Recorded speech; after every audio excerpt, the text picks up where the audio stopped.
Outside of the theater, you see a big wall. As normally, the public halls in Pompeii didn't have any decorations, not inscriptions.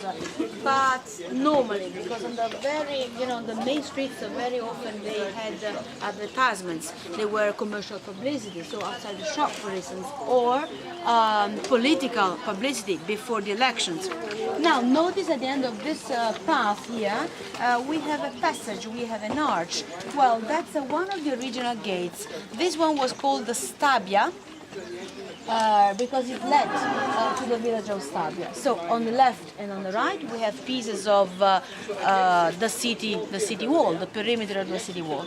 Notice that we have a slope going down to the sea over there and up there to the center of the town that corresponds to the hill in which Pompeii had been made. For them, for the Greeks who built the town, this was a very good position to be protected, but they had no idea that that hill was made of all the materials produced by Mount Vesuvius by another old eruption. So you see, these are the blocks of lava. It's always the same basalto, that's the name, the local rock produced by Mount Vesuvius. And look over there and you will see these are three rocks in the middle of the street. We're able to see them everywhere in Pompeii. And to understand the road, we have to know that in Pompeii there was no sewage. So nothing going underground to collect the waste, the rainwater, whatever. So everything used to flow on the streets. That's why the people, the pedestrians, used to walk staying on the sides. You see, the footwalk is still quite high.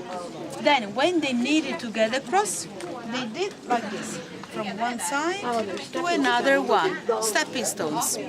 So people could get across, but in the same time, also the vehicles, the chariots could drive, and that was very important, like this. If you notice, you still have the traces corresponding to the pattern of the chariots. So they didn't touch the rock because they were quite high. They were always square, had two large wheels on the side, and they were carried by two animals, two horses, so that they could also go through. Now we have three, sometimes two. This is for both directions, but sometimes we also have narrow streets with only one rock in the middle. It's practically the one-way streets of nowadays. These are all shops here. Many of these ones are like cafeterias, snack bars, not by chance here outside the theater. Now we continue walking, and be careful here because it's really irregular, the path. 佢話呢啲石係嗰個山火山。